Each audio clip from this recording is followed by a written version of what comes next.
As the media world reels from the ouster of CBS chairman and CEO Leslie Moonves over allegations of sexual assault and harassment, 60 Minutes executive producer Jeff Fager was fired this week after 36 years at CBS News. Already denying similar complaints, Fager was shown the door for sending a text message to a correspondent, Jerika Duncan, who was reporting on the company's troubled culture. Sunday evening, I reached out to Fager for comment on the articles alleging he groped or touched CBS employees at company parties. In addition to denying these charges, Fager in a text said to me, quote, "If you repeat these false accusations without any of your own reporting to back them up, you will be held responsible for harming me."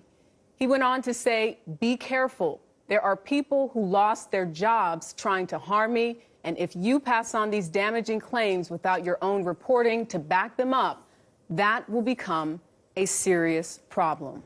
We will spare you the disturbing details cited in Ronan Farrow's reporting for New Yorker. CBS also fired Charlie Rose after similar accusations published in the Washington Post. And in just the past year, Bill O'Reilly and Roger Ailes exited Fox News, and NBC's Matt Lauer was fired after similar charges. This isn't just a media industry issue. McDonald's workers have voted to stage a one-day strike beginning at lunchtime on September 18 in 10 cities. Having elevated the issue of workplace harassment in every industry, these CBS and Fox News and NBC cases and Bill Cosby and Harvey Weinstein precipitated the Me Too movement. Is Me Too working, or isn't it? Let's ask David Lewis, founder and CEO of human resources consulting firm Operations Inc. David, welcome back. Hey, Holland, how are you? Just this week, as 1990s Saturday Night Live star Norm Macdonald is promoting his new Netflix series, NBC quickly canceled his Tonight Show appearance after he told The Hollywood Reporter, "I'm happy the Me Too movement has slowed down a little bit." And he defended entertainers lately in disrepute, including Louis C.K., comments he has since walked back. David, based on your work, since you and I talked about this a year ago, is the problem getting fixed, or is inappropriate workplace conduct surviving the Me Too movement? I think the term fix is probably too strong a term. I think awareness has absolutely been significantly increased. And what you've seen now since last summer when the Weinstein story broke is you have some significant states, including most recently New York, that have passed laws that are now forcing companies to go ahead and take this issue more seriously through different methods, including requiring all of their employees to be trained.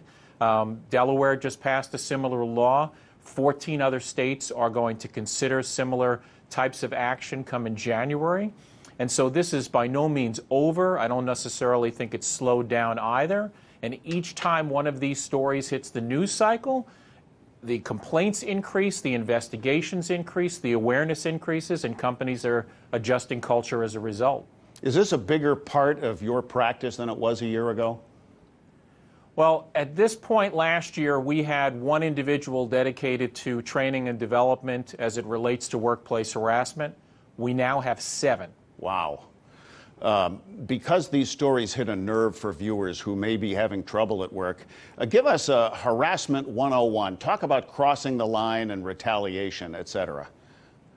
So the biggest mistake most employers make and individuals within the workplace make is that they put too much emphasis on what the intent of certain actions were versus the perception of the individual on the receiving end of those actions. So you put your arm on somebody's shoulder and you say that's a friendly gesture and not intended to mean anything more than just you being positive with them. If they view that as offensive, if they view that as something that's considered harassing to them, then it's harassment. And the way the law very clearly states everything, perception is far more important than intent. So you have to use that as your backdrop. And with that said, you know, the obvious stuff out the window, you shouldn't be coming in contact physically with your employees unless it's part of your job. You shouldn't be making any type of inappropriate comments to employees, especially anything of a sexual or harassing nature. You should look at your company's policy and become familiar with what the law actually says And otherwise, you should be respectful of the people with whom you work. Even if the accused is cleared, is that person forever tainted? There's absolutely a blackballing that occurs with anybody who is accused of harassment in most instances. I mean, certainly there are shares of situations where the act is innocent, the individual who is responsible for the act is extremely apologetic and regretful for having things be interpreted the way they do, and life goes on for everybody involved in those situations. It's when you get into a pervasive type of behavior, a consistent type of behavior, and a reputation understandably builds, paired with organizations like the ones you just mentioned who don't seem to understand how to address these issues when they come up. And yes, eventually those individuals are exited or are tainted, and good luck finding another job in your industry, and in some cases, good luck finding another job, period. Hey, you mentioned policy a second ago. Two-part question. How do prudent employers among your clientele set the ground rules before there's a complaint, and what's the best way to handle an accusation? So two things. One is policies are drawn directly from the law, from Title VII of the Civil Rights Act of 1964 as amended. The policies are all pretty much the same. You can go ahead and find that on the internet through your local Department of Labor. And remember, your policies are driven now in many cases by state law, so make sure that they line up there. The second is communication and training. Make sure that your employees and all of the people in management are aware of what the law says and of what that looks like and of how you're supposed to handle situations when they come to your attention. And then as it relates to investigations, key thing is to take every complaint seriously. Make sure you're consistent in what you do as far as investigations.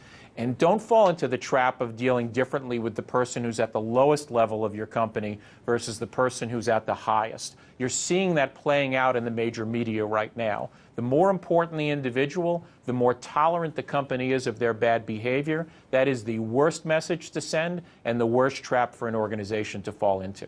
Thank you, David Lewis, founder and CEO of human resources consulting firm Operations, Inc.